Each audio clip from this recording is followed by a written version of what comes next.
Morning students, मैं doctor Neeta Kanungo, associate professor SPC government college Ajmer. हमने BSc part second inorganic chemistry के transition element chapter में 4th episode कर लिया था। आज हम 5th एपिसोड में ट्रांजिशन एलिमेंट की प्रॉपर्टीज़ को देखेंगे और उसी प्रॉपर्टी में आगे कंटिन्यूशन करते हुए ऑक्सीडेशन स्टेट को देखेंगे।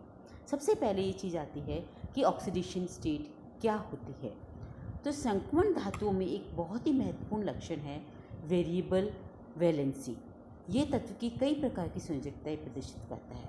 किसी भी तत्व की संयोजकता से अधिक उपयुक्त पक्ष ऑक्सीकरण अवस्था होता है।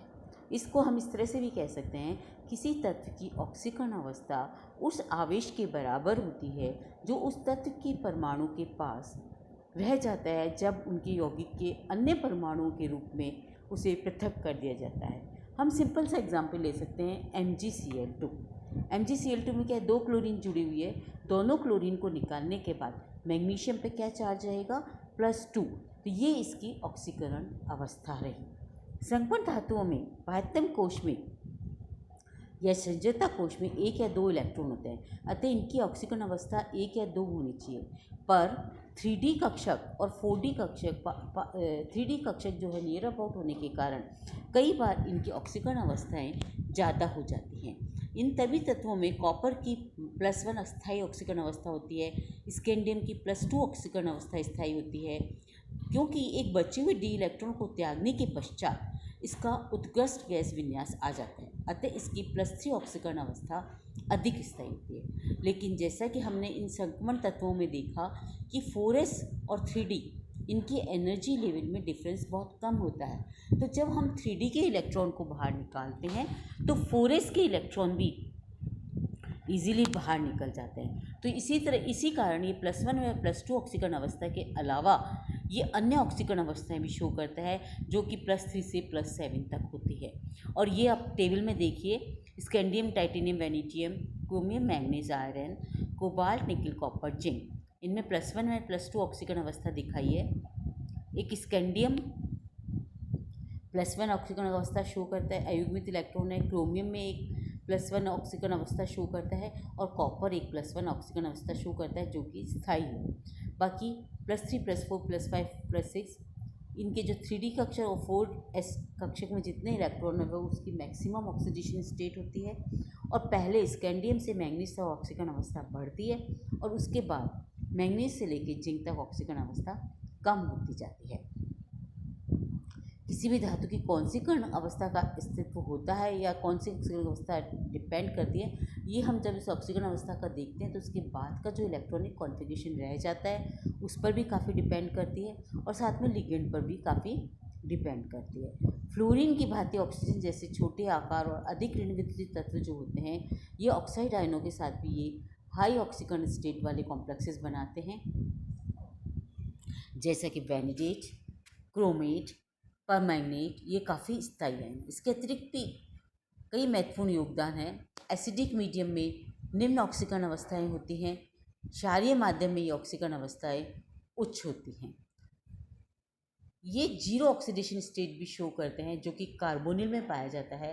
कार्बोनिल में आप डायग्राम देखिए, कार्बोनिल में क्या होता है कि पहले यहाँ पर 0 ऑक्सीडेशन स्टेट भी शो करते हैं। अब 0 ऑक्सीडेशन स्टेट को स्टेबल कैसे रहे, इस चीज़ को देखने के लिए यहाँ पर हम पाई इलेक्ट्रॉन लिगेंड सिस्टम को देखते हैं। पाई इलेक्ट्रॉन लिगेंड में 2 प्रकार का व्यवहार करता है, एक इसमें सिग्मा डोनर ग्रुप होता है और एक इसमें पाई बॉन्ड बनता है। तो अर्थात लिगेंड पहले धातु परमाणु को अपना इलेक्ट्रॉन युग्म देकर एक सिग्मा बंध बनाता है। इसके फलस्वरूप धातु परमाणु पर ऋणावेश आ जाता है। उसके विपरीत बंदी कक्षकों के साथ सहपार्श्वीय अतिव्यापन करके पाई बंध बना लेते हैं। ये डी इलेक्ट्रॉन पे जो नेगेटिव चार्ज आता है वो डीलोकलाइज्ड हो जाता है और फिर इसके लिगेंड के अणु मेटल आयन के अणुओं के साथ पाई बंध बना लेते हैं और इसे हम बैक बॉन्डिंग कहते हैं। उदाहरणतः CO, NO, N2, PR3, RNC, बाइपिरिडिन आदि इसी प्रकार के लिगेंड है। CO लिगेंड में किसी धातु आयन के मध्य बंध को निम्न चित्र से परिभाषित किया गया है। संक्रमण धातु आयनिक असहसंयोजक दोनों प्रकार के बंध बनाते हैं। जब धातु कम ऑक्सीकरण अवस्था में होता है तो वह आयनिक यौगिक बनाता है, लेकिन इसकी ऑक्सीकरण अवस्था बढ़ने के साथ इनके बंधों में सहसंयोजक गुण भी बढ़ता जाता है। इसका कारण स्पष्ट है। जैसे जैसे अणु बड़ा होता है, धातु आयन की अधिक ऑक्सीकरण अवस्था होती है, उसका साइज जो है छोटा हो जाता है और ये ऋणायन को पोलराइज ज़्यादा करता है। जैसे कि अपन ने फजांस रूल में पढ़ा है, स्मॉल कैटायन मोर पोलराइज, और ये अणु सहसंयोजक गुण बढ़ता जाता है। इस तरह से सहसंयोजक गुण बढ़ जाता है।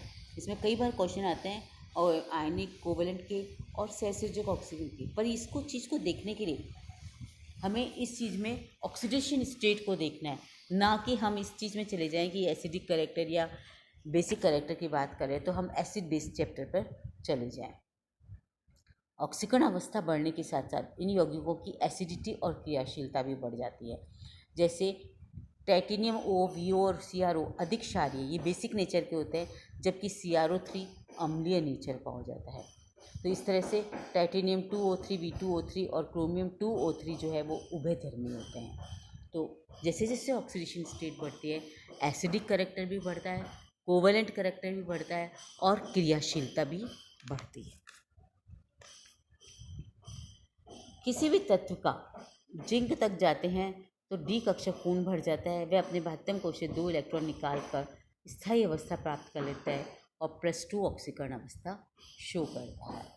इसके बाद हम आ जाते हैं ऑक्सीडेशन स्टेट का डायग्राम क्या होता है। ऑक्सीडेशन स्टेट डायग्राम वह डायग्राम है जिसमें हम किसी तत्व की विभिन्न ऑक्सीकरण अवस्थाओं को उनकी मुक्त ऊर्जाओं के विरुद्ध आरेखित करते हैं।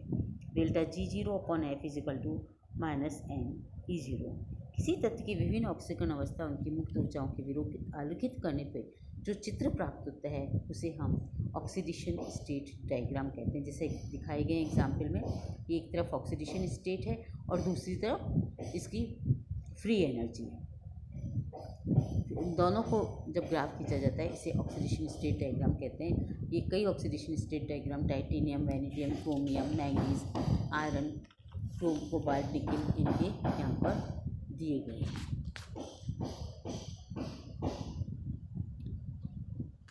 वैसे तो हमने तत्वों की ऑक्सीडेशन इनके बारे में काफ़ी स्टडी कर लिया, फिर भी जैसा कि पहला पॉइंट आता है कि तत्वों की अधिकतम ऑक्सीजन अवस्था उनके 3D कक्षक में उपस्थित इलेक्ट्रॉनों के बराबर होती है। जैसे मैंने पहले बताया, S इलेक्ट्रॉन और D इलेक्ट्रॉन का टोटल जो है वो इसकी मैक्सिमम ऑक्सीडेशन स्टेट होती है। और अयुग्मित इलेक्ट्रॉन की संख्या एक एक करके पहले जिंक तक बढ़ती है और जैसे जैसे कम होता है मैंगनीज से जिंक तक कम होती जाती है। दूसरा पॉइंट, जब हम श्रेणी में बढ़ते हैं दाएं से बाएं तो उच्चतर ऑक्सीकरण अवस्था का स्थायित्व घटता जाता है। स्कैंडियम +3 अधिक स्थायी है, प्लेटिनियम +4 अधिक स्थायी है, मैंगनीज 7 ऑक्सीकारक है, प्लस स्थायी है। लेकिन इसके बाद में आने वाले तत्व आयरन, कोबाल्ट, निकेल, कॉपर, इनकी +3 ऑक्सीडेशन स्टेट या निकेल की +2 ऑक्सीडेशन स्टेट स्टेबल है। इसके बाद आते हैं हम तीसरे पॉइंट पर। कॉपर +2 और Mn+3 का स्थायित्व कम होता है।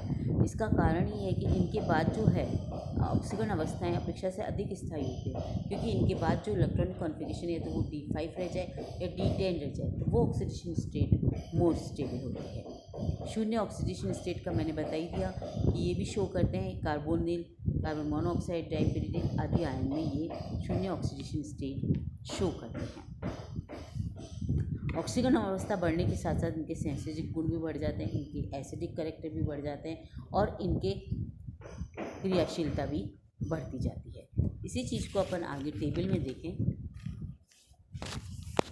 तो आप टेबल में बहुत अच्छे से देख सकते हैं कि जैसे स्कैंडियम +2 +3 ऑक्सीडेशन स्टेट शो कर रहा है और यहाँ पर प्लस से 7 तक ऑक्सीडेशन मैंगनीज शो कर रहा है और उसके बाद जिंक जो है +2 ऑक्सीडेशन। इसमें जो सिंगल लाइन ऑक्सीडेशन स्टेट है वो मोर स्टेबल को बता रही है और डबल वाली उससे भी ज़्यादा स्टेबल। जैसे आयरन की केस में +2 +3, मैंगनीज की केस में +2 ऑक्सीडेशन स्टेट मोर स्टेबल है, निकेल में +2, कॉपर में +2। तो ये इसके बाद जो है इनर्ट केस कॉन्फ़िगरेशन रह जाता है, ये ऑक्सीडेशन स्टेट मोर स्टेबल होती है। इसके अलावा इसमें जो स्थायी ऑक्सीडेशन स्टेट है उसको ब्रैकेट में अस्थायी ऑक्सीडेशन स्टेट को ब्रैकेट में बताया और स्थायी ऑक्सीडेशन स्टेट को अंडरलाइन से बताया है। और ओ से जो बताया ये बताती है कि ये ऑक्सीडेशन स्टेट ऑक्सीकारक की तरह यूज़ किए जाते हैं, और जो आर से दिखाई जा रही है वो ऑक्सीडेशन स्टेट रिड्यूसिंग यानी अपचायक की तरह यूज़ किया जाता है। और कुछ डी से दिखाया गया है जिसमें कि ऑक्सीकारक और अपचायक दोनों गुण पाए जाते हैं, वो दोनों तरह से यूज़ होता है। तो ये था ट्रांजिशन एलिमेंट्स की ऑक्सीडेशन स्टेट और ऑक्सीडेशन स्टेट डायग्राम के बारे में। बहुत इंपॉर्टेंट टॉपिक है, इस पर कई तरह के क्वेश्चंस आते हैं कि ये transition element variable oxidation state क्यों शो करते हैं। तो इसका मेन रीज़न है small size of cation, vacant D orbital available है और वेरिएबल वैलेंसी है। इसके कारण ये मैक्सिमम ऑक्सीडेशन स्टेट शो करते हैं। और इनका सभी तरह के अपन ने सारे पॉइंट्स ले लिए कि कौन सी स्टेबल है, कौन सी स्टेबल है, किस ट्रेन में ये बढ़ते हैं, इस चीज़ को हम ध्यान से देखेंगे। अगले टर्न पर अपन इसमें मैग्नेटिक प्रॉपर्टी को लेंगे, जो कि ट्रांजिशन मेटल आयंस के मैग्नेटिक प्रॉपर्टी के बारे में बताते हैं। Thank you.